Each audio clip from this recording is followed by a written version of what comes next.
Welcome, everyone. Wow, what an enthusiastic crowd. I don't know how many people we have in the building tonight, but you're only a part. They're all through the building and overflow and in the theater. Thank you so much for coming. I'm Jim Carrington, CEO and president of the Danforth Plant Science Center. Thank you for coming and being a critical, integral, participatory part of the third edition of Big Ideas, which is backed by popular demand. The first two, in 2017 and 2019, were among the highest rated conversations programs that we've ever had here at the Danforth Center. In fact, to my knowledge, they were the two top rated since we've been measuring over the past 10 years or so. And I have a good feeling about tonight. For the past 11 weeks, 9 young Danforth Center scientists working in 3 teams of 3 have been honing a big idea. One that, if implemented and with sufficient resources, would impact hundreds of thousands or millions of people. Ideas that address real challenges affecting real people, real families, and real communities.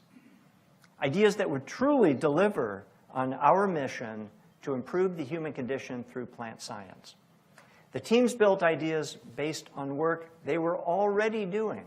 They had a little bit of a head start. These are experts in the fields and in the areas that they're going to be talking about. But they were asked to expand their vision about what their work could be and the impact it could have. And each team committed to convey their big idea to you, an audience that comes through the door largely lacking the detailed scientific understanding and knowledge that they have in their area, their confusing vocabulary, and their unique motivation and excitement for what they're doing.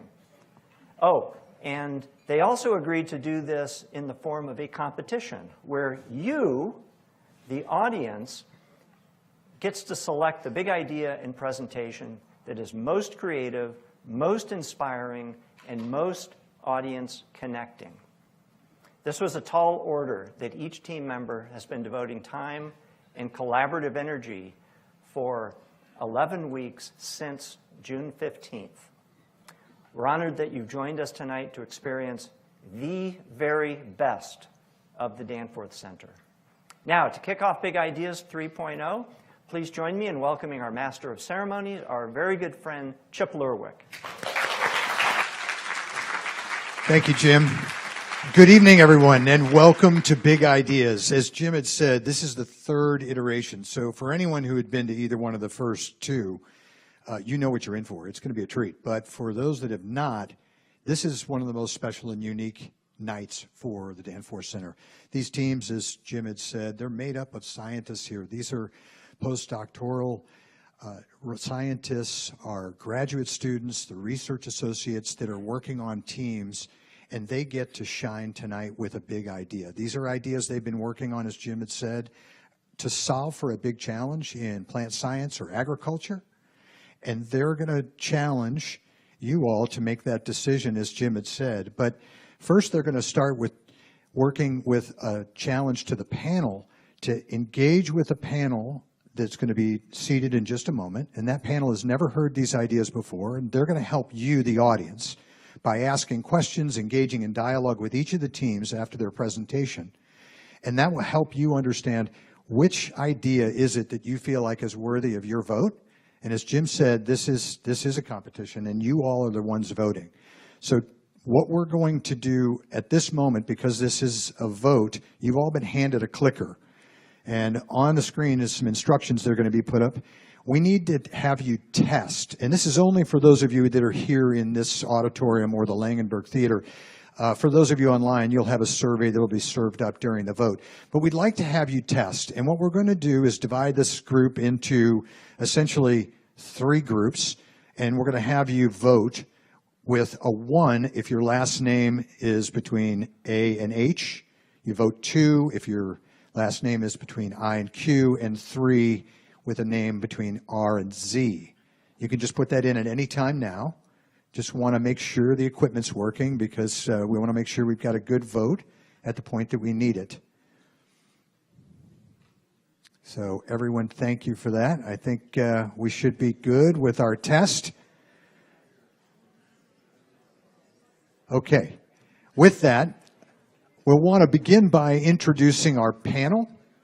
And so I'll start with Marilyn Bush. Marilyn Bush, she's the president of Bank of America, St. Louis.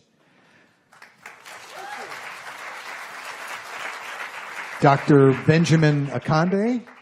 Benjamin is a senior vice president at Stifel Financial, and he's also the chair of the Danforth Leadership Council here at the Danforth Center. Lastly, Janet Wilding. Janet is the assistant vice chancellor of economic development at the University of Missouri in St. Louis. You're going to hear a lot more from the panelists as they engage with each of the teams, but at this point, sit back, relax, and enjoy big ideas.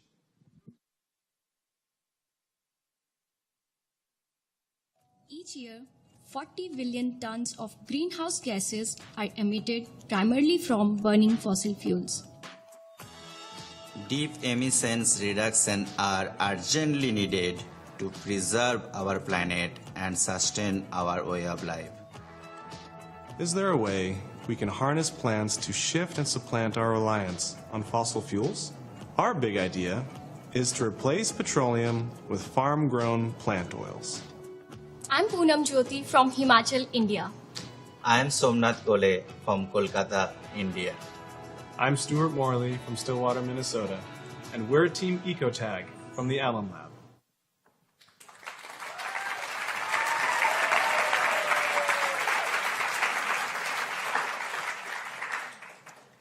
If you drove 3 miles, not very far, you used about this much gas to get here. But even if you drove an electric car, you still use this much gas equivalent. We all share a problem.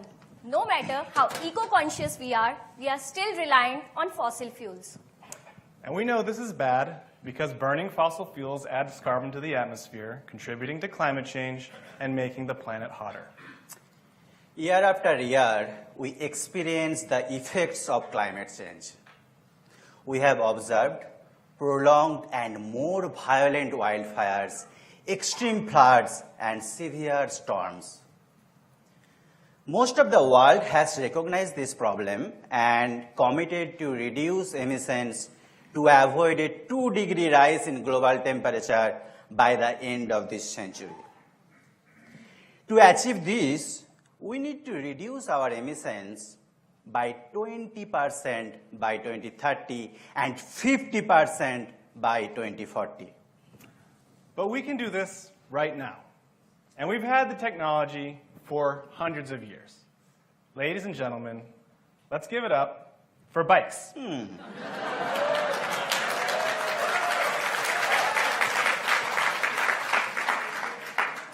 That's a dumb idea. Oh.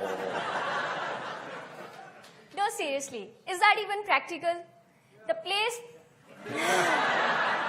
Yes, that is practical, but for local communication, right? The place where I live in India, it would take me months of traveling to reach the spot where I'm standing right now. In fact, even if I lived right 10 miles away, I would spend nearly an hour each day coming and going to work. Now, the problem is, we recognize that climate change is an issue. We are still reliant on oil and gas that is causing it. We can't simply stop driving cars or flying in planes. We need a better solution. Hold on. You two drive gas cars. I drive an electric car. No gas, no emissions. You two are part of the problem. I am part of the solution. Okay, stop. You're right, you're both right. Bikes are impractical, and electric cars would be nice. That's what I said. But until we can all afford them, and until we can all charge them, we have what we have, which is mostly gas cars. Also, in 2020, over 60% of electricity generated worldwide came from fossil fuels. Oh, really? We still have a dilemma. We are deeply reliant on fossil fuels. What if we use reusable gas? Well, when I burn the gas, it doesn't come back. My gas tank only fills it when I do. Like a cookie jar that magically refills itself? No. All I'm saying is, instead of extracting oil from the ground, we could get it from our yard trimmings. What if we could get more potential from our agricultural land and produce the oil that we need from the plants that we grow? Our big idea is to produce industrial oils in plant to reduce our reliance on petroleum. Some of you may have just said in your mind, great, it's another biofuel talk. But let's get one thing straight. We are not talking about ethanol or biodiesel. We are talking about gasoline. We are talking about creating a feedstock that can replace petroleum. And we are going to do it in plants that would not compete with any food crops, would not take up any additional land, and most importantly, that will recycle carbon rather than just emit it. There are three major innovations to our approach which makes this different. First, we'll use the plants called cover crops. Second, rather than producing oil in plant seeds, we'll produce them in plant leaves. And third, we'll modify the structure of plant oil to make them usable fuel like petroleum. Now, some of you are wondering, what are cover crops and why do we even care? So, cover crops are plants that are grown on farmland but in between the growing seasons of traditional food crops. Their primary purpose is to preserve the soil so that less erosion occurs when the land is not in use. They are grown late in fall, left over winter, and resprout in spring until being removed by the farmer to make way for traditional food crops. There are many varieties of cover crops for a variety of situations. For example, cereal rye is often planted before corn to maintain soil integrity and suppress weeds. Clovers can add nitrogen to the soil, and canola is a cover crop that produces an oily seed. Our strategy is to use advanced breeding technique to create cover crops that can produce high levels of oil. As you all know, the land we have on Earth is finite, not unlimited. By using cover crop, we can use the same land that used for the food production, but without replacing actual food crops. This differs from traditional oil production methods, which involves extracting oil as a byproduct of a food crop harvested in the fall. With our approach, we want to add another harvest earlier in the spring so that the land is used more efficiently and we can add valuable income to a farmer's revenue stream. We should acknowledge the fact that using cover crops as oil-producing plants is not a completely new idea. In fact, just down the road, there is a company called CoverCress whose whole business is selling cover crops which produce oil in seeds. Our goal is to extend that further with our second major innovation, which is producing plant oils in leaves rather than seeds. The other day, I went to the grocery store and I bought a bottle of vegetable oil. The ingredient list was very short: soybean oil. In fact, most of the plant oils that we use come from seeds, like soybean, sunflower, or canola. The problem with seeds and cover crops is timing. A farmer's #1 priority is to get their food crop planted as soon as possible. Every day that they wait can translate to a yield loss. And in farming, yield is everything. So if a farmer has to choose between planting their food crop and waiting for a cover crop to produce mature seed, they will always pick planting their food crop. There's no time to wait. That's why rather than extracting oil from plant seeds, our strategy is to produce high levels of oils on their leaves throughout their life cycle. This means we do not have to wait until plant's maturity to get these oily seeds, but we can have multiple harvests of oily leaves while the plants are growing. And we can do this because cover crops are like your lawn. When you mow it down, they grow back. This allows the farmer to control the density of cover crops on their land while still collecting valuable plant matter that is rich in oil. And leaves are always present on the plants, and that too in greater quantities compared to seeds. And this abundance is the key factor to making oil production more sustainable and economical. These successfully engineered cover crops can be grown anywhere, be it your farmland, yard, but the best part is farmers can harvest them whenever they want. They don't need to wait for the seeds.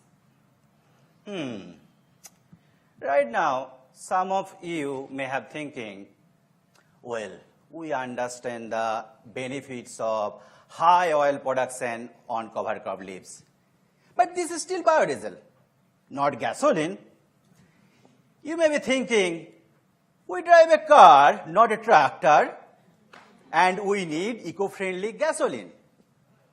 This brings us to our third and final major innovation, which is modifying plant oil structure. The reason you can't go to the grocery store, take that vegetable oil and chuck it in your gas tank and expect your car to run is because those carbon chains are too long. Now, what do I mean by that? Plant oils exist mostly in the form of something called a triglyceride. Triglycerides are made up of fatty acids, which are made up of carbon chains. These carbon chains are what fuel your vehicle. For example, gasoline has an average carbon chain length of 7 to 10 carbons. Like Stu just mentioned, plant oils are too long, usually 16 to 18 carbon in their chain. Diesel fuel is 15 carbon long, which is why most of you hear about the use of plant oil as biodiesel all the time. But the gasoline engine needs shorter chain oil, usually 7 to 10 carbon in their chain. Therefore, our strategy is to produce this shorter chain oil on cover crop leaves, and we will call them EcoTag oil.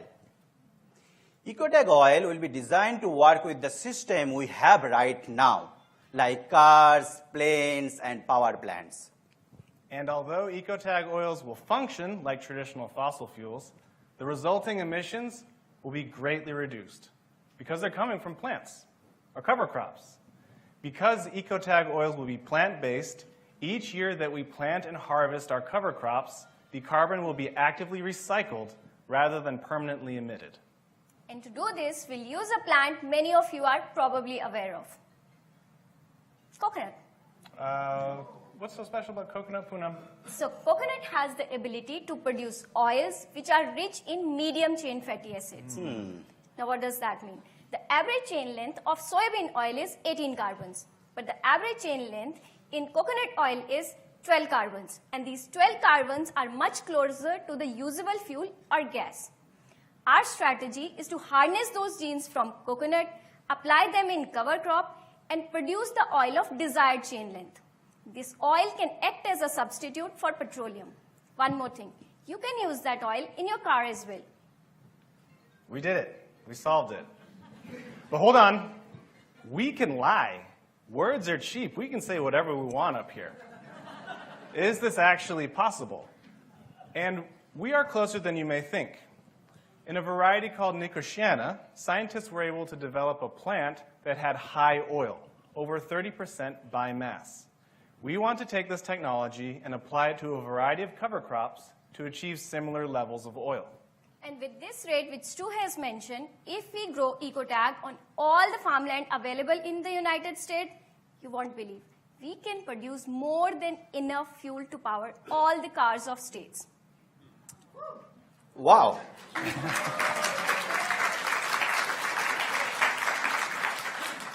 But let's be realistic. In US, most of the farmland are not currently growing cover crops. You may be surprised to know that EcoTag oils from just 20% farmland can still fuel quarter of all gas cars in this country. But forget about gas car for a second and think about only electric car. EcoTag oils from just 20% farmland can power 300 million electric cars every year. And that is equivalent to one electric car for every citizen in US.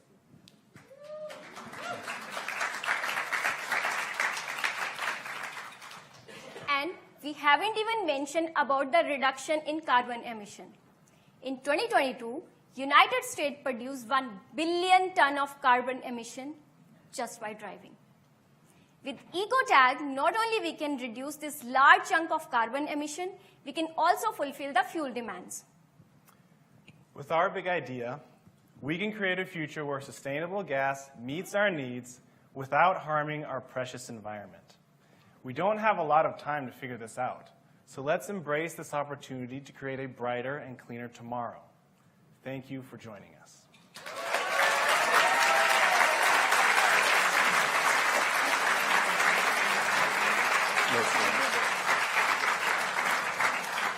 Wow. I am totally blown away by this presentation. And let me tell you why. You've identified a big problem. A big problem that obviously needs a very significant solution. You've taken on something very significant, but yet you've come up with a very bold but stretched solution. You know, this is what I would characterize as not just best practice, but next practice.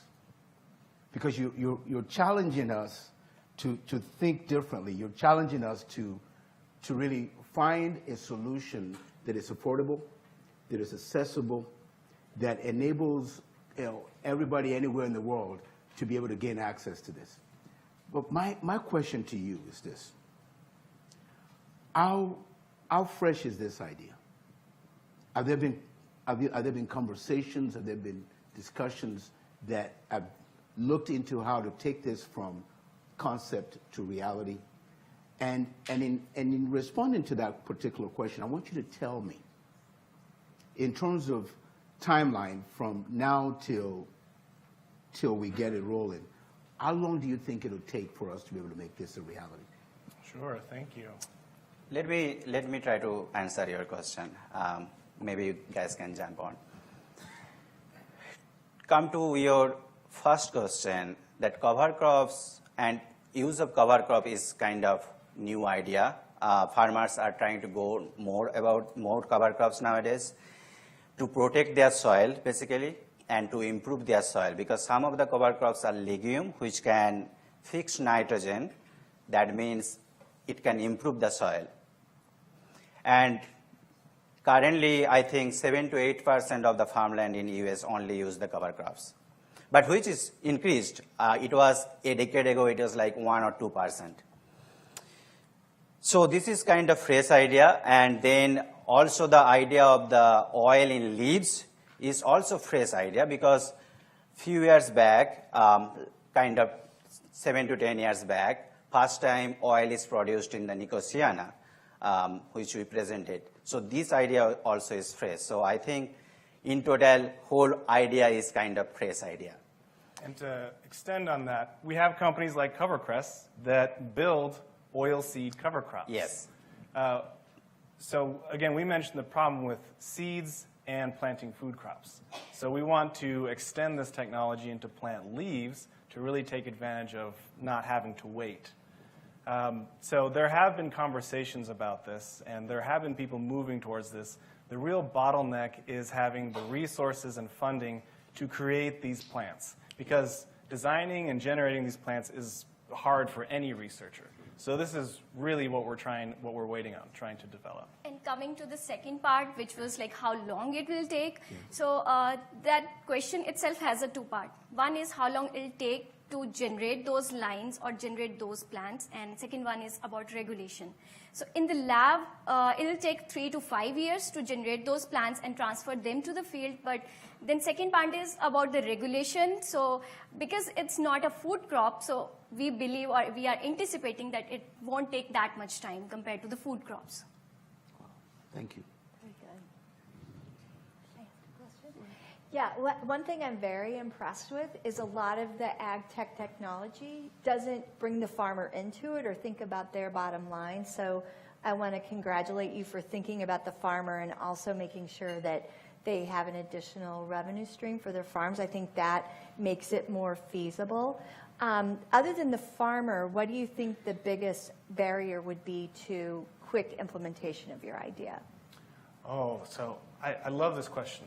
I've always believed if you can make a solution that also makes you money, barriers will evaporate. If a farmer can find out that they can make money off of this, they will jump to it. And they won't need to rely on grants or goodwill gestures from governments.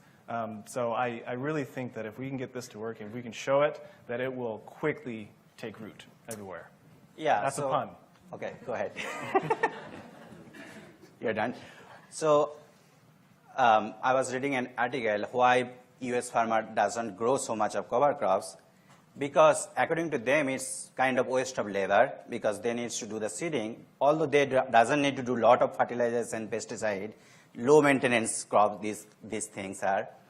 But they still need to do the seeding and then they still need to do the harvesting. But when farmers will know that they can earn like $400 to $500 per acre, and if an average farmer has 400 acres of land, they are going to do it. Well, I want to thank you guys. Wonderful concept. You've challenged us to find a solution that is lasting, and you have to be congratulated for that. Well done, and thank you for that. Let's hear it for Team EcoTag. Well done. Just a quick reminder for everybody before we begin our next presentation to please silence cell phones out of respect for each of the teams. Thank you very much.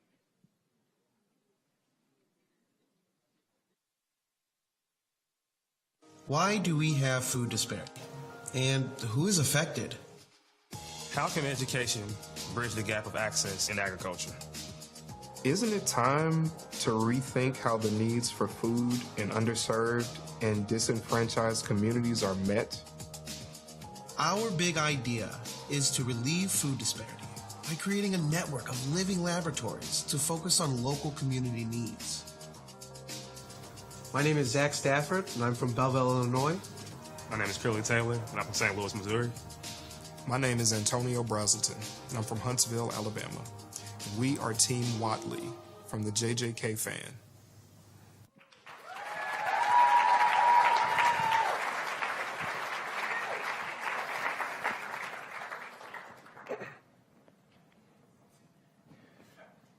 I can still hear the disappointment in my grandmother's voice the first time I told her I wanted to study agriculture.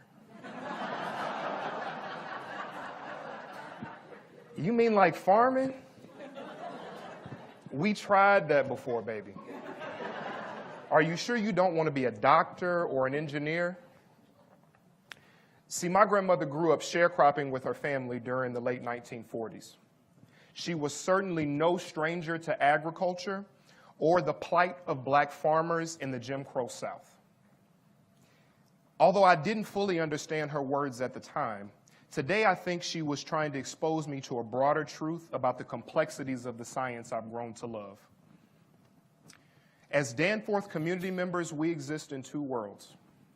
In one world, we work among the nation's foremost experts in plant science to create solutions that will revolutionize the global food system.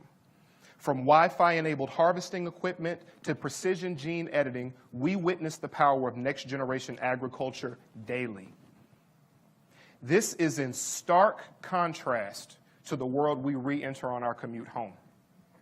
In this world, the realities of food apartheid, urban blight, and nutritional health disparity grow more and more prevalent with each passing city block. Although conventional agriculture seeks to address this issue by focusing on increased food production, shifting the paradigm of food security requires the next generation of leaders to incorporate systems-level solutions that reach across curriculums, communities, and cultures. Our big idea is to relieve food disparity by creating a network of living laboratories, hubs where agriculture influences education, research, community development, all across the world.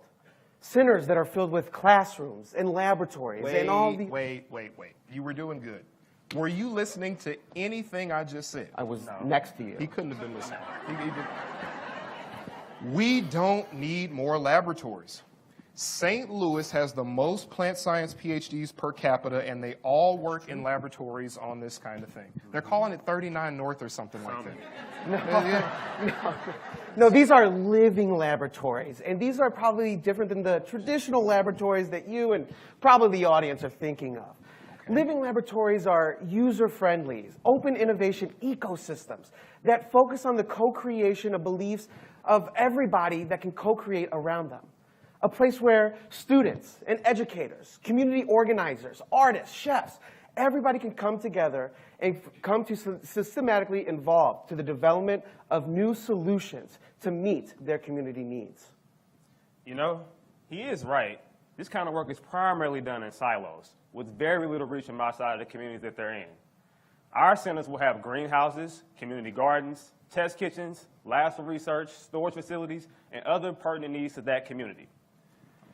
Our centers are committed to 3 important pillars: community autonomy, education, and food justice. Our first pillar is community autonomy. You know, this is the idea that community members should be intricately involved in the decisions that impact how their lives operate on a day-to-day basis. But due to social factors and systemic policies, marginalized communities have had to manage and work with the minimal resources to make ends meet. Now more than ever, it is imperative that we give people agency over the spaces in which they live, work, and grow. We believe in working with culturally competent leaders, doers that believe in changing the perception of agriculture as it pertains to marginalized communities. And I gotta say, guys, I've been thinking. Okay, this should be good. Are you ready for it? I think we should name our centers after Booker T. Watley. Booker T. Washington. He obviously means Booker T. That's what he's thinking. No, man, no. Booker T. Watley. Washington. Who is Booker T. Watley? I don't, no idea. This guy. Booker T. Watley was a professor, horticulturalist, author, and pioneer of current sustainable agricultural practices. Continuing the work of the great George Washington Carver at Tuskegee University, Dr. Watley introduced farming practices that allow smallholding farmers with limited resources to make the most of their farm. In his famous book, How to Make $100,000 Farming 25 Acres, Dr. Watley explores efficient farm practices that minimize unnecessary costs while maximizing income, all through smart crop selection with community engagement. I like that. Dr. Watley's work underscores the importance of what community autonomy looks like in marginalized communities. And because of Dr. Watley's efforts, community-supported agriculture has become a staple when galvanizing communities through agriculture and education. With our centers, we can build off the legacy of Dr. Watley while ensuring community engagement and community input as a top priority. Our centers will prioritize community autonomy through the development of strategic partnerships, targeted education plans, and democratized research practices. We will equip these communities with the tools to reclaim the virtues that Dr. Watley practiced. We're actually seeing some of this work being done in East St. Louis at the Jackie Joyner Kersey Food, Agriculture, and Nutrition Innovation Center. Yeah. Good place. Thank you. It's a good place. I like that place. Good place to work. But what if we could take a similar model as the JJK and amplify it to meet the needs of any community across the country, even the world? Building relationships with entities such as nonprofits, schools, universities, community centers, business leaders, farmers. We can create a group of mission-driven players that are dedicated to creating a vibrant ag ecosystem. Our mission is to meet people where they are and to give them the tools to reclaim the virtues that Dr. Watley practiced through the development of our Watley Centers. Watley Center, okay. I'm really happy that you brought education into the talking because our second pillar is education. And to accomplish with education, we need to recognize that states like Missouri and Illinois, students' test scores are dropping rapidly in math and science.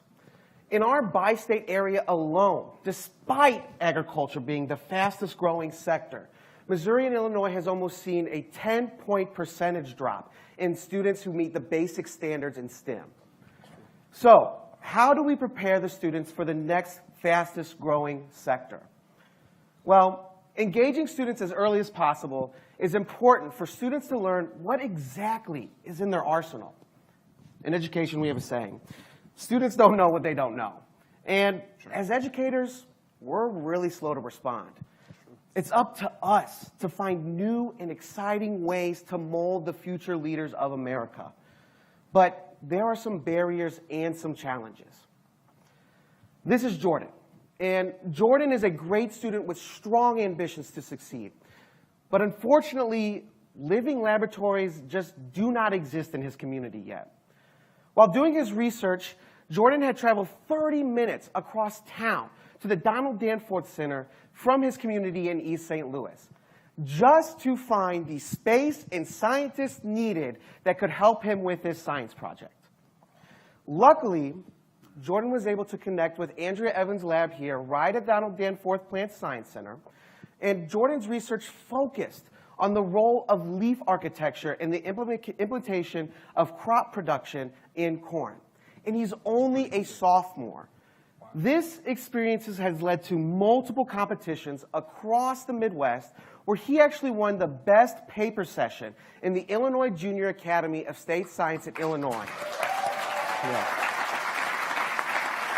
That's impressive.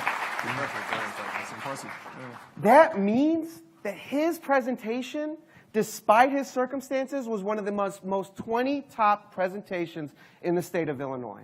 Wow.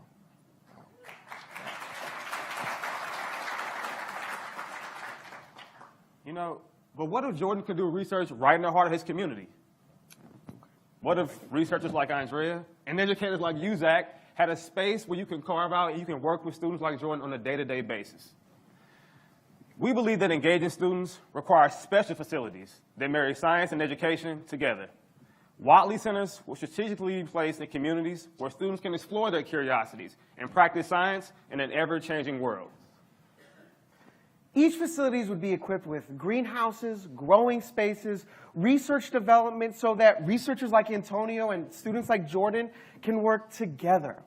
Schools could visit our sites and do hands-on activities and learn about agriculture projects in their own communities. Our centers will be a staple to not only food production, but only scientific outreach to the communities that need it the most. You know, I'm really excited that you mentioned using our platform to actually feed communities. That's why our third pillar is food justice. Nationally, 10% of American adults are food insecure. And in urban centers like Metro St. Louis, upwards of 60% of residents have limited access to fresh, healthy produce. This is Darissa Davis, and she is actively working in her community to combat this issue. Darissa operates a community garden in Washington Park, East St. Louis. Her garden was actually born from ideas not too far distant than the one we're presenting tonight, to plant the seeds that will grow her community. See, grocery stores are few and far in between in Darissa's community, and many people rely on convenience stores for local produce. As a teacher, Darissa saw this as an immediate call to action. She and her students farm a 1.3-acre lot that actually used to be a storage facility. Darissa is sharing this space with the public. She partners with organizations and student volunteers to both upkeep and develop the garden. They planted staple foods like tomatoes, cucumbers, squash, even fruit trees that they're hoping will bloom in the years to come. On her property, there's an abandoned building that she wants to use as a market and test kitchen to serve soup and salads to the local community. And honestly, I think we could help with that. Yeah, we can. You know, with our centers, Darissa and other hardworking community members who normally would have to work on these spaces alone or with sporadic help would have the support and structure needed to assist and grow their gardens. We would support Darissa and make sure that she had additional volunteers and resources to scale up her food production in her community. We could also connect Darissa with researchers to help collaborate on funding and other grant efforts. You know what? I was thinking, we could probably serve as a seed storage facility also. That way Darissa doesn't have to purchase seeds every year. I like it. Community members can assist in taking care of her produce, What she produces can find those who need nutritional and fresh food the most. With our centers, Darissa's dream can be fully supported and expanded to create new spaces that also benefit her community. So, take all of our ideas tonight and imagine a world where Watley Centers serve communities across the country.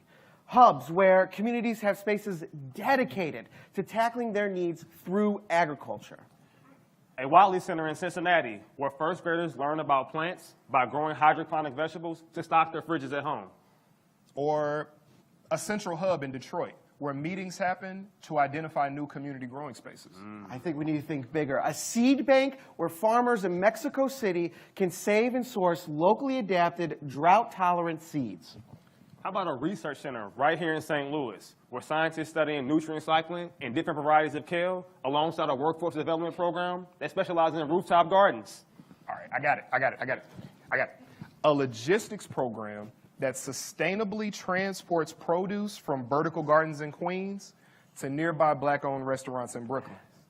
Now, imagine all of these centers and all the people who work with them talking, collaborating, sharing ideas, and making sure that they're tackling some of the world's largest problems from the bottom up.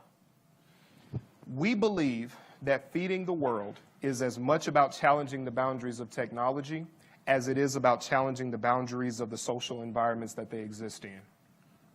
Our big idea will transform the way marginalized communities see the growing space around them.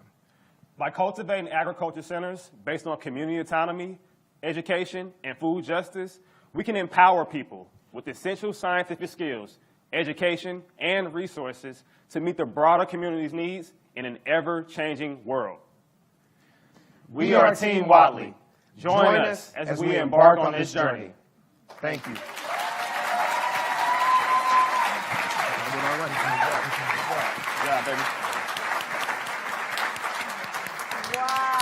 Wow, Pete, nicely done, nicely done. I think, it's so important that you all have really, looked into these marginalized communities and saying, how can we bring the whole community together to solve for this, in a way that, that combines kind of the education and the food justice, the agricultural opportunities that are here. So, and of course, I love the work that is happening at JJK FAM, right? So talk a little bit, take me, because some of this work is happening there, right? And so take us through how the work that you're doing today and how we really bring this to life. Well, I think that our idea came out of the work that we're doing at the JJK FAM. I mean, we're very passionate about all the things that we're doing. I think for our big idea, it could be implemented anywhere. It could be implemented in a school, a farm. It could be implemented, on a community garden. Not just a community center like JJK FAM, though they're also elevating that. But I think our idea can transition into multiple avenues and help people in scalability-wise and everything. So, and I think it also comes from that we're not alone. We are serving just one community out of the hundreds that are plaguing our country currently. And, we need to realize that in our lifetime, we're going to have a food shortage if we don't, A, identify new growing spaces, and B, tackle it for the people who need it the most. Yeah, thank you for that. I love the idea of community autonomy, education, and food justice. You've touched the major tenets of needs. But, as an educator, I'm excited about that linkage as well. And so I want you all to envision for me here how we could replicate this concept in all the cities and communities that you've listed there. What would be your 1-2 step in sort of moving this thing from concept to fruition? I think one of the major pieces that we have to think about when we're talking about from concept to fruition with this is almost piggybacking on what we talked about before, is ensuring that we are actively bringing the community and bringing the people who are at the forefront of these initiatives along with us at the beginning, right? I think there are a lot of really good initiatives that start well that don't have these people in the room, and they fail and they fall flat in those spaces. And so I think by focusing on community autonomy, figuring out what community needs are, and actively bringing them along with us as active participants and partners in this place, I think that gives us the best opportunity to move from concept, things we want to do, to actual fruition. I have a question about scalability. So do you feel like with the work you're doing at JJK that you know sort of what the minimum requirements are going to be to take the Watley Center and locate it in other places? Do you feel like it's kind of like a center in a box where you can go and sell it in Detroit and you can go to New York? Or will each one be customized based on the community need? Customized. Customized. I mean, each community, even though they're tackling similar problems, each community is unique in their own way. And to do that, you really need to find the people within the community who are passionate about these topics, which is part of our education, to breed some of that passion into this, as well as making sure that each unique community need they have is addressed by those community members. I think to that, go ahead. I think to that point, a larger part of that is actually playing into the cultural relevancy part, right? Each of these communities is different. Each of the community growing spaces is different. And where we see a lot of the disconnect between agricultural innovation and food access, food disparity is, I think, some of that cultural connection, right? Are we growing and creating a market that is relevant to the people that we're looking to be involved with? And so I think with this concept, we're building it together, and that gives us an opportunity to be scalable and address specific needs. All right, thank you so much. Great job. Let's hear it for Team Watley. Well done.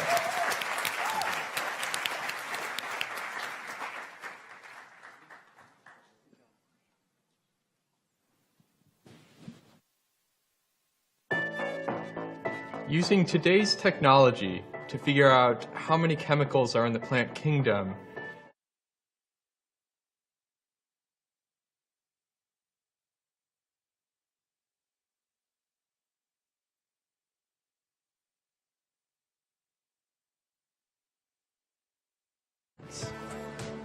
Could discovery and understanding of all plant compounds be the key to unlocking a future of more sustainable agriculture? Our big idea is to develop a new generation of tools to reveal the vast universe of plant compounds that can be harnessed to improve the human condition. I'm Lewis Connolly from Springfield, Illinois. I'm Alan Hubbard from Newtown, Connecticut. I'm Brittany Millman from St. Louis, Missouri, and we're Team Metablify from the Baxter Lab.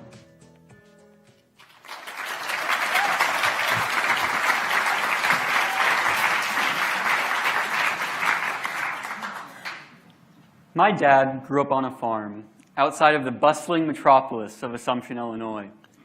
My grandfather would make him, my aunt, and uncle walk the field and pick weeds.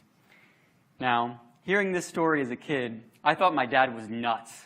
I could not understand his fascination with that land and the crops that grew on it. In fact, he had to bribe my siblings and I with candy in order to get us to get into the family minivan and take the hour-long drive out to the farm. And when that candy ran out, well, my siblings and I would end up in a sugar rush frenzy asking our dad questions. How many plants are in the field? Do plants eat dirt? What are plants made of? And my dad, who didn't need sugar to fuel his enthusiasm, would answer every single one of our questions. And that dynamic would continue as we walked through the field with my dad looking for signs of water damage in low spots, corn-boring insects, or tar spot fungus. Today, I find myself asking one of those seemingly simple questions I asked my dad all those years ago. What are plants made of? We first encounter plants when we are young, and they shape our earliest memories. Like a night sky filled with constellations, they are both an introduction to the wonders of the world, but also a gateway to scientific frontiers we don't often appreciate as children, and I think I can prove it. So I'd like to ask a question. Can you please raise your hand if you or anybody you know has been impacted by cancer of any type? I certainly can. My grandpa, my girlfriend's mother, plenty of people that I have known and loved. I saw enough hands to know that we all feel the same way. Anybody who doesn't think that plant chemistry shapes the human condition has never been asked that question. And I'll explain why. Pacific Yew is the source of Taxol, a first-line treatment in breast, lung, and ovarian cancer. Mayapple is the source of etoposide, a crucial drug for lung and testicular cancer. And Madagascar periwinkle is where we get vincristine, a drug that has helped bring up the survival rate of childhood leukemia from 10% to 90%, an absolutely incredible statistic. 40% of the pharmaceuticals we use today are derived from plant chemicals we call metabolites. Now, these are not only used to treat cancer, but also pain management, diabetes, malaria, and many other ailments. However, despite their incredible importance to people, we only know a few metabolites in plants. Experts estimate that there are hundreds of thousands of metabolites across the entire plant kingdom. Yet with our current technology, we can't even detect 10% of them.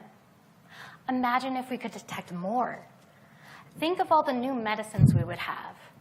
More importantly, think of all the lives we could save.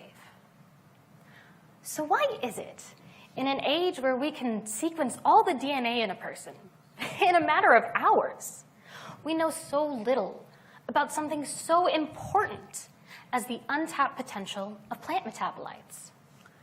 Well, the only reason we know so much about DNA is because of a revolutionary technology invented about 40 years ago that unfortunately can't be applied to plant metabolites. The technology I'm talking about is called polymerase chain reaction, or PCR for short. And what PCR allows us to do is take a single piece of DNA and apply the copy and paste mechanism of cell division to it, such that we can amplify it 1 billion times over, and we have enough DNA to put to work. This amplification mechanism has allowed us to detect viruses, like all those different strains of COVID. It's allowed us to detect tests for cancer, helping patients get the care they need as fast as possible. It's even allowed us to resurrect ancient dinosaurs. Well, not yet, but keep an eye out. All of this to say, if we had a PCR analog for plant metabolites, what could we do? Who knows? The fact of the matter is, without an amplification mechanism, we'll never be able to realize any of this potential. Thanks to PCR, we can now see DNA as a strand of 4 repeating letters. But the machine that detects metabolites sees it more as a faint blur. It's like trying to count the stars in the sky before the invention of telescopes. What we see is but the edge of a scientific frontier.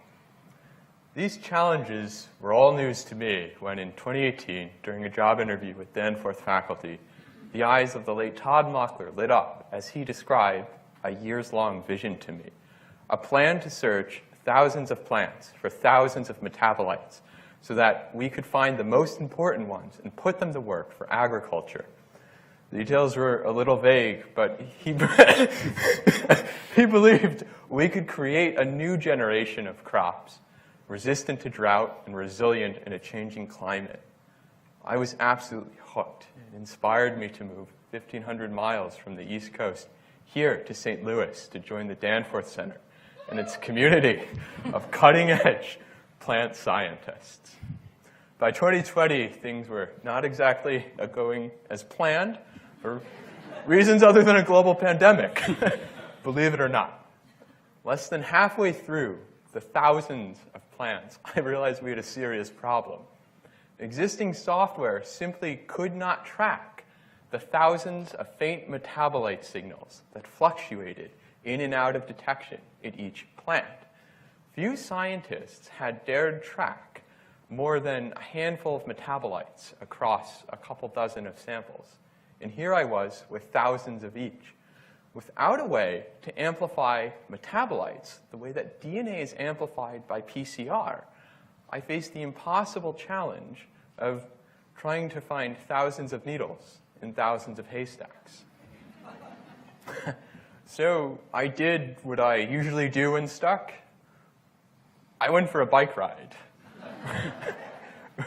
one spring day in 2020. I remember thinking that at least the roads are clear from a lockdown as I put on my helmet. I was about 20 miles into the ride with my head down, pedaling up a familiar hill, wondering what exactly I was doing with my life. But all of a sudden, I was startled by a whoosh as a fellow cyclist shot past me. He had clearly run through the stop sign at the start of the hill, which is illegal, I might add. But the worst part is, he was substantially older than me. You can't do that, I yell in my head, and my competitive instinct rages. I know there's one and only one thing I can do. I need to win. So I grit my teeth, I surge towards him. We are neck and neck, fighting the gradient, until with the final surge, I soar clear over the top of the hill, triumphant. But here's the thing, the roads were still slick from a passing thunderstorm. So when I look over my shoulder victoriously,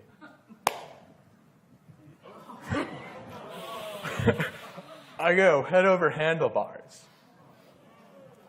Several hours later, thanks to a good Samaritan in urgent care, I find myself back home, strung out in between doses of Vicodin as my broken elbow swells agonizingly against the splint. Trying to stay optimistic, I return to the problem from before the bike ride, when my life was easier. Thousands of needles in thousands of haystacks. It hasn't gone anywhere. It's just now that I have, half the chance of figuring it out as before, because I need 2 hands to write code, and I only have 1. Everybody else's algorithms had tried to find faster ways to sift the millions of haystacks, but these missed a lot of the needles, and they required thousands of lines of code, and there was no way I could attempt something like that in my current state. I needed a different way to look at the problem, something simpler to turn the problem around so that I could make some progress now. And it hit me. Not the pavement this time, but a big idea. It was true that there were thousands of pieces of hay for each needle, but they were microscopic and random. They were random enough that if you were to zoom in each haystack individually, you would see that no 2 haystacks had a piece of hay in exactly the same place. But the needles, if just as microscopic, would always be in the same place. This meant that, paradoxically at first, if I added together all of my haystacks, I got more needles. It didn't matter if I couldn't physically amplify metabolites. I could do it using statistics instead. All of a sudden, the problem transformed. There were 1,000-fold fewer haystacks. The needles were much larger, and I could start attacking it with 1 hand. Fast forward a few weeks, and that's where I come in. I was an intern starting at the Danforth Center in the Baxter Lab, when one day, Alan asked if he could talk through something with me. And when we sat down over Zoom, my curiosity was piqued, because I could tell that Alan was visibly excited. And I listened to his presentation, and at the end, I have to admit, I was pretty confused. It seemed to me like Alan had taken data from different samples, overlapped them, and then said, "Amazing, right?" And in a way, it kind of was. It was a solution that was so simple that no one else had ever thought to try it, at least with metabolites. Turns out, there's a similar concept in photography called image stacking. You take multiple photos of the same location and overlay them using software. It increases the signal of the subject, so it's much more clear. We put together some code to execute this strategy in metabolites, and we now call this software Metablify. Now, with the seemingly insurmountable problem of signal amplification out of the way, we could turn our imaginations towards bringing this technology to the rest of the world. In Fortune 500 companies, from America to China, Hundreds of the million-dollar machines used to measure metabolites sit underutilized and often dormant, reserved for small and unambitious studies. Our big idea will build the best-in-class algorithms of Metablify into a cloud-powered software suite that cures analysis paralysis, allowing these machines to be awakened. But Metablify will not just be a data processing platform. It will also be an interactive data exploration and analysis toolkit. With thousands and thousands of metabolites in any given experiment, researchers need a way to hone in on the most important ones. We will help them do this by providing automated plotting and statistical analysis methods. It is our hope that with these tools, researchers will be able to turn their samples into biological insight in a matter of days rather than weeks or months. Freeing up brains that were stuck on the problem of data processing, open to explore the budding potential of plant metabolites. And what could these great researchers do now that they are freed from their analysis paralysis? They could start looking for natural insecticides that come from plant metabolites that are non-toxic, made from plants themselves and not factories. We could find other metabolites that are candidates for textiles, potential applications in construction and clothing. And we could keep finding the metabolites that help plants thrive in a changing climate. We believe Metablify will open up a new era in personalized medicine. New treatments, potentially derived from newly discovered metabolites, will be tailored to a person's individual chemistry for complex diseases from depression to cancer. Ultimately, this is what we want out of Metablify, a tool to tie together plant science and human health in a way that not only increases biological understanding, but also helps save lives. Plant-derived pharmaceuticals are especially important to me, as they helped my dad in his fight against cancer. He still goes out to that family farm, by the way, but ever since his recovery, he uses a drone to do his inspection instead of his children. Sometimes I get to tag along, which is a lot of fun, and not just because of the drone, but because now he is the one who gets to enthusiastically ask me questions about plants. And I get to tell him about a future where we can use Metablify to fuel agricultural and medical advances. I hope you all are as excited as I am about the idea of using plants to help improve all of our lives. Thank you for listening to our big idea, and have a wonderful night.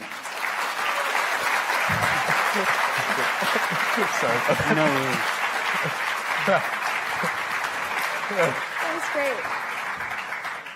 Thank you so much. And I don't know how you managed to make curing cancer, statistics, and bike riding all make some sense and exciting, but congratulations on that. It was really well explained and interesting. So to go back to the analogy with the genome, so a PCR analog. So what is like the next step you would need to kind of kick off the process? What is the very next thing that has to happen? Yeah, so that's a great question. So we know plenty of people, collaborators we've met who are both in academia and industry, who are these types of people who have tons of big data sets that they don't really know how to analyze. And so we're starting to collaborate with them, analyze those data sets, to show them all of basically the gold mine that they have. And we're building out that social network so that we can keep proving the utility of our technique to these,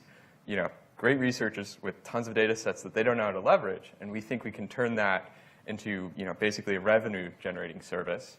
And we can then use that revenue to fund basically automation of this pipeline into like a globally available software suite.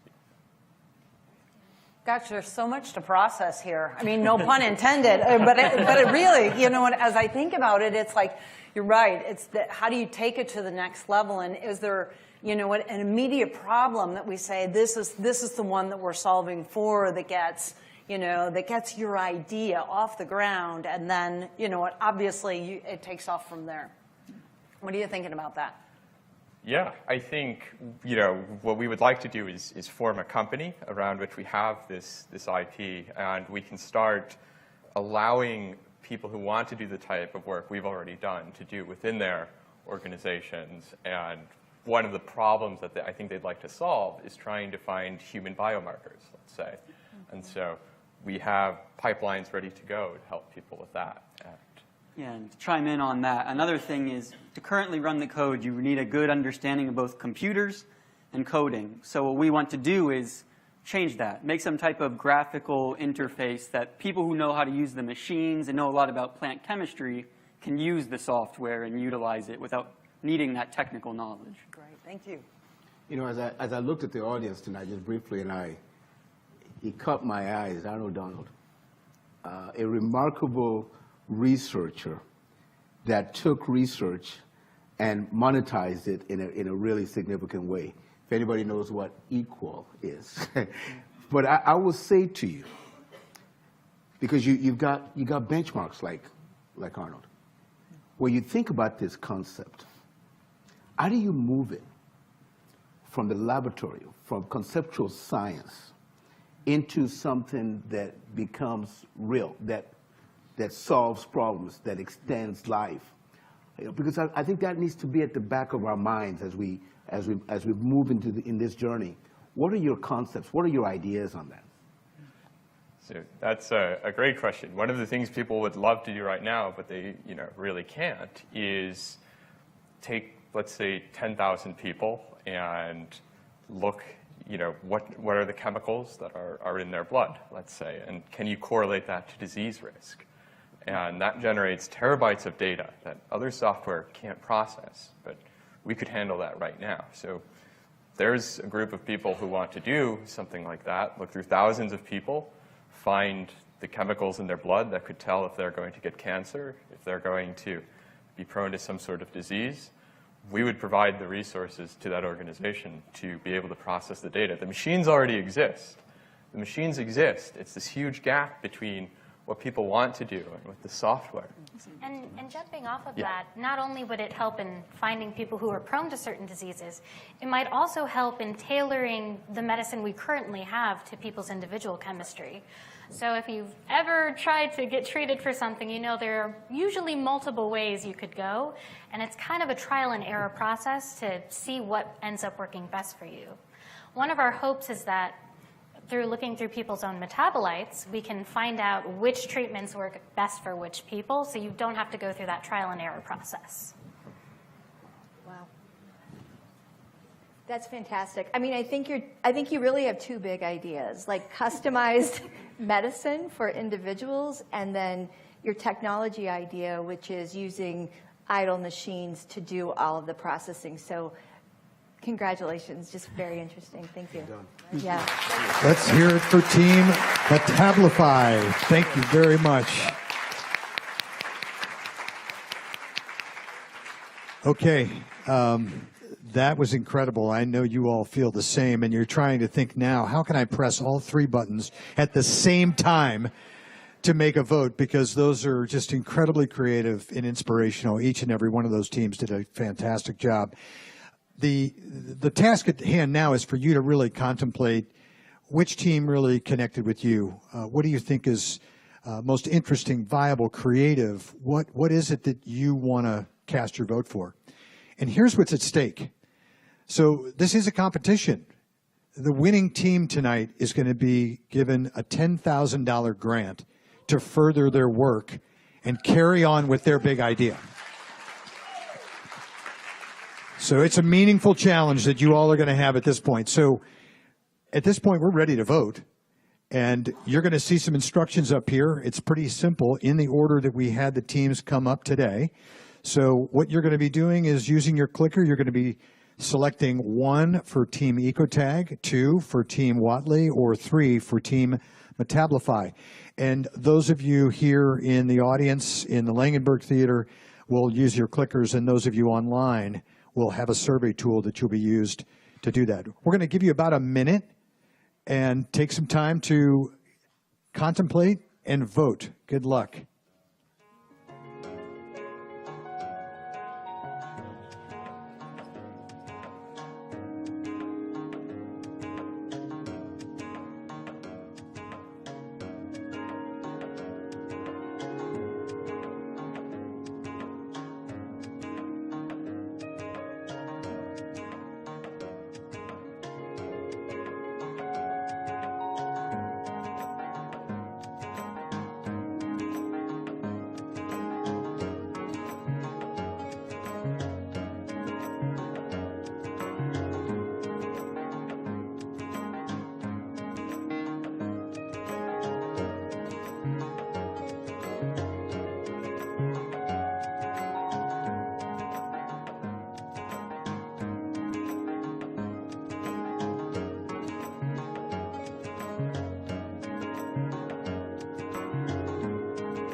Okay, everyone, that should be enough time. I know it was not an easy decision, but thank you. The voting is closed. We'll now begin to tabulate the votes, which will take us a few minutes. And at this time, I would invite Dr. Jim Carrington back to the stage. Jim?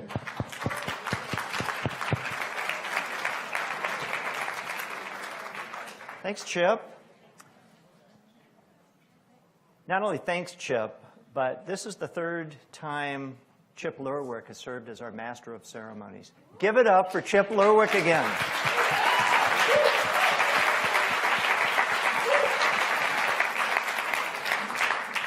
Janet, Benjamin, Marilyn, let's hear it for you. Thank you so much. And thank you all for voting. We forgot to say, vote once. So we hope, in the spirit of fairness, if we end up with 12,000 votes, we're going to have a minor issue. But I trust every single one of you. While the votes are being tallied and retallied and audited by the accounting firm of Price Waterhouse, we take this seriously. I want to use this opportunity, not just to kill time, but to tell you a little bit about what some of the prior Big Ideas presenters actually did with their work. I'll give you 3 examples. In 2019, a team from Allison Miller's group watered a seed that had already been planted in their lab. They didn't invent the whole idea, but they fleshed out a big part of it.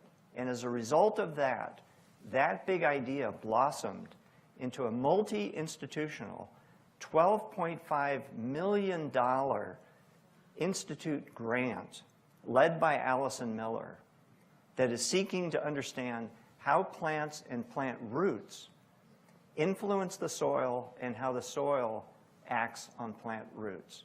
It's a tremendous program. Big idea from the Blake Myers lab was all about new technology to create hybrid crops.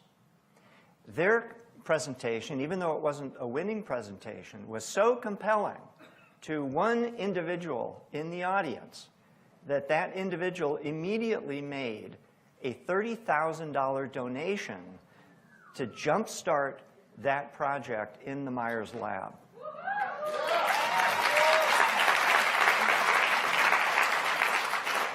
Now, I'm not saying that you have to give a donation of that size if you found these compelling.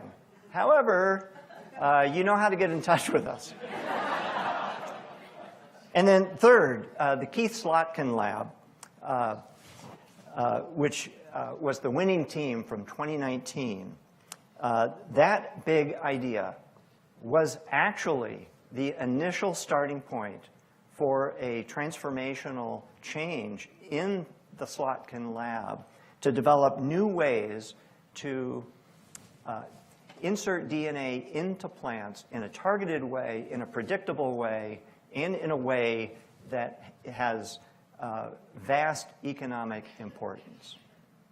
That project not only initiated an entirely new line of work in the Slotkin lab, but over the past few years has resulted in $3 million of additional grant funding for that purpose. These big ideas, in so many cases now, really turn into big things happening, ideas turning into reality. Now, I think that the votes have been tallied. Okay. Before we announce the winner, let's bring up the 3 teams one more time. So, Team Ecotag. This is Poonam, Somnath, and Stewart.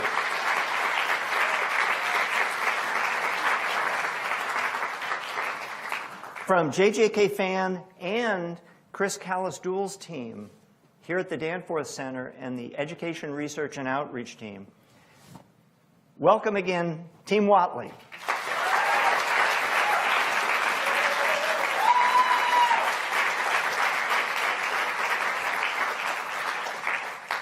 And from the Baxter Lab, give it up for Team Ecotag.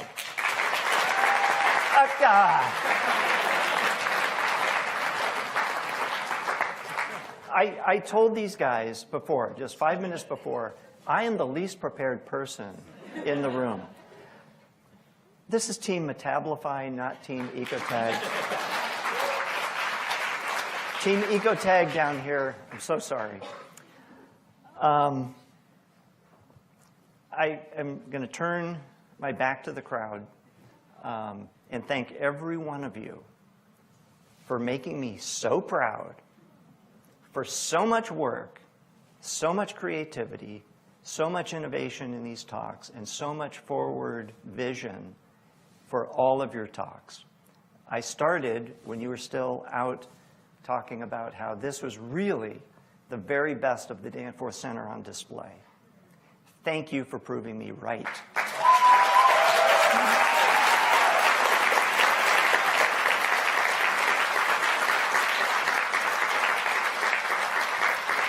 And now let me welcome the last two that are going to be on stage tonight, two special people. First, Ann Phillips. Ann was a member of the winning 2017 Big Ideas team.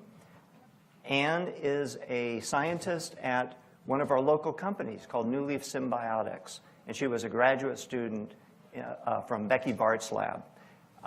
Also, Kaushik Panda was a member of the 2019 winning team from the Keith Slotkin lab, that project, that team that changed the course of the Slotkin lab. Kaushik is now a scientist down the street, a computational scientist at Bayer. So, Ann, Kaushik, come on up.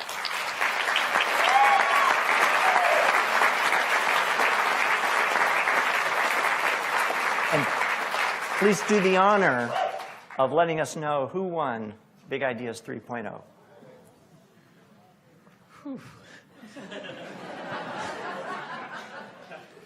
All I can say, Anne, is I am so glad we are not competing this year. You guys were amazing. I completely agree, Kaushik. Each of these teams has been truly inspirational. Thank you all for presenting today. And with that, it is my great honor to present the 2023 Big Ideas winner here at the Danforth Plant Science Center. And the name of the winning team is on this piece of paper. The winner of Big Ideas 3.0 is Team Metabolify from the Baxter Lab. Congratulations.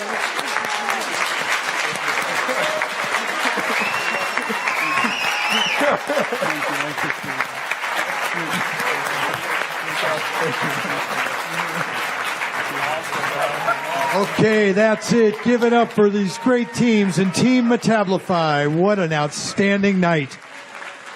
Thank you very much for coming out to see Big Ideas 3.0. Enjoy the evening, everyone. Thank you very much.